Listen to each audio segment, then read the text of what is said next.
Well, it's Ezra Levant here. We have a break in the court, and I'll tell you a little bit about it. So I'm giving you an update. Of course, I'm standing outside the gorgeous Royal Courts of Justice in a neighborhood of the UK called the Strand. It's so beautiful here. I wish I could stay longer. I arrived at 6:30 a.m. It took me actually a couple hours to find my way into the city, and I've got to fly out at 6 p.m. So really, as soon as I'm done here, I'm heading out, but I'm glad I came, and here's why. So what was today? Today was a sort of a scheduling hearing. It was a case management hearing, as we call it in Canada, where Tommy Robinson's lawyers were trying to convince a judge to hear a challenge to Tommy's imprisonment status, to hear it on an expedited basis. What I mean by that is justice moves slowly. It takes months to get court dates. But that doesn't work if someone's in solitary confinement where every day counts.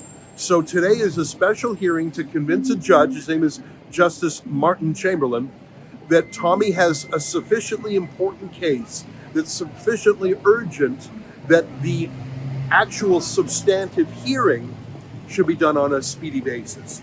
So today isn't the resolution of the actual question, should Tommy be taken out of solitary confinement? Today is a resolution of a preliminary question. Is that a sufficiently urgent matter for the court to move faster than it normally does?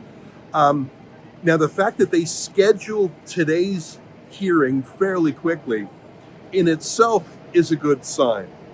I did a little bit of Googling on Justice Martin Chamberlain, and he once told the Times of London that he thinks the UK should have US-style freedom of speech, like the First Amendment. That would be amazing. I wish Canada had that too. So any judge who says that, well, I'm feeling good about him. And there's a UK eco-extremist group called Extinction Rebellion. They're awful. Not only do they block highways, they deface priceless art. They're the worst people in the world. But this judge, in a ruling, I'm going from memory here, so my details might not be perfect, defended the right of Extinction Rebellion to have some of their protests. And again, I despise Extinction Rebellion, but the fact that this judge is fighting for their freedom to protest, again, perhaps that redounds to Tommy's benefit in this hearing. So Tommy's King's Counsel, that's a senior barrister, Alistair Williamson, was on his feet, basically going through the facts of Tommy's incarceration, and the main piece of evidence he was referring to was a medical report by, I'm not sure if it was a psychologist or a psychiatrist, forgive me, who met with Tommy in prison and spent some time diagnosing him, talking to him, asking him questions about a number of things, and then wrote a scientific medical report on Tommy's PTSD and ADHD, post-traumatic stress disorder and attention deficit disorder, both of which were exacerbated by his last stay in solitary confinement, which have sort of flourished again in this stay. So it's a very acute warning of Tommy's mental health.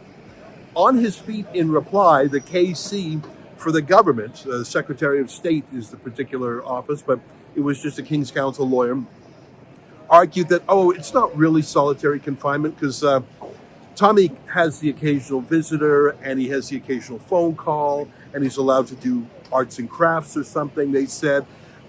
He was basically saying, tough luck. There was one instance where Tommy was offered drugs by the health officers at the prison. Oh, you're having a tough time in solitary for 9 months? We can get you on drugs. Like, could you imagine that? Anyways, it went back and forth. And I should say that Tommy Robinson was joining not in person, but by a video link. So Tommy was in the prison. We could all see him. He could see us, and he could hear the proceedings.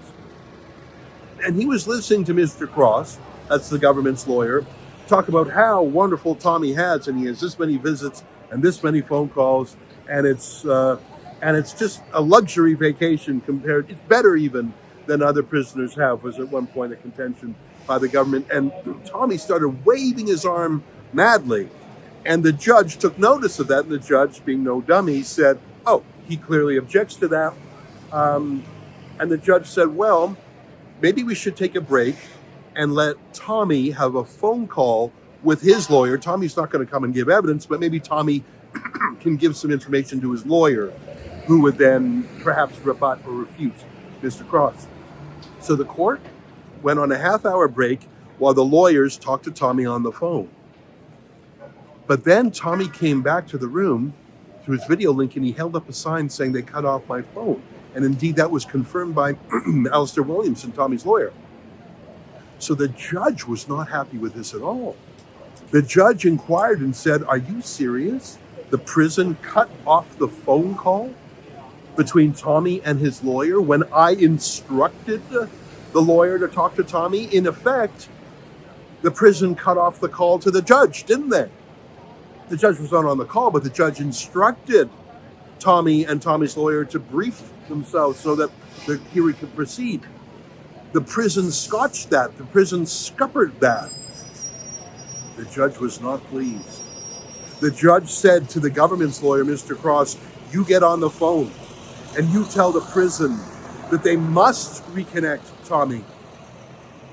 And then after some back and forth, they realized that having a video link, that would just save time. Tommy would speak directly through the video link and everyone else would clear the court. So in fact, that's why I'm on the street right now. But understand what happened. For the whole morning, Tommy's lawyer was saying how oppressive the treatment in the prison was. And for the whole morning, the government's lawyer was saying, no, it's wonderful. Tommy has so many privileges. And then, as if to prove the whole point, the prison cut off Tommy mid-phone call to his own lawyers, not even just a family or a friend, but to his own lawyers. He was instructing, this judge is not an emotionally expressive judge. He would probably be called stone-faced, but you could hear his anger. And the instructions he gave Mr. Cross, the government's lawyer, were quite stern. And I would say that the lesson the judge learned firsthand about the truth-telling and reliability of this prison, well, he learned more from that phone call being cut off than from anything the lawyers said all day. It is my view, based on my firsthand experience with the prison, they gave me one visit with Tommy and then they canceled the next one on very short notice. It is my view that the prison warden, or governor as they're called over here, Nicola Marfleet, is a sadistic woman. She's obviously a DEI hire. In the UK, the prisons are out of control. That's what's so fascinating, is that everyone on both the government side and Tommy's side assume that it's normal that prisons are extremely dangerous and that you get killed or injured in prison because of the gangs. That's just accepted as normal. In other words, Nicola Marfleet, the sadistic governor of Woodhill Prison, she's not in control of the prison. The gangs are. And her lawyer more or less said that. That's why they're putting Tommy in solitary confinement, because the prison doesn't control anything. Tommy would be killed in moments by the gangs, the largest of which, of course, is the Muslim gang. And of course, they don't like Tommy because he's a critic of Islam. So it was sort of fascinating to me that everyone involved, the judge, both lawyers, just everyone accepts that the UK prisons are literally out of control and no one manages them. So it's quite something that Nicola Marfleet, the sadistic governor who rules over this failed state of a prison, I think the judge got a measure of what she's like. Anyways, I'm on the break right now where Tommy is speaking to his lawyer. I'm going to make my way back in the court.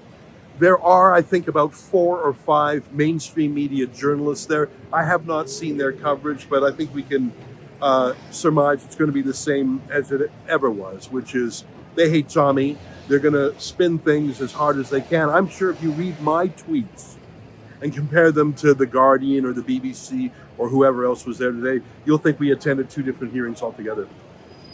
Anyways, I'd say I'm cautiously optimistic because, again, today's ruling, which we're expecting to get in about an hour, will not be on the substance of is Tommy being abused, but it'll be on the procedural question, is there enough here to warrant a speedy trial? And, you know, maybe I'm a fool to be optimistic, but I think the judge might just agree to that. Anyways, it's such a lovely day.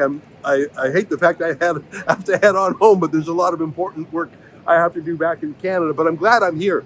And I had the pleasure of bumping into Dan Wooten, another independent journalist who actually used to be very senior at various newspapers and other places in town. He was here. So Tommy does have some friends, that's for sure.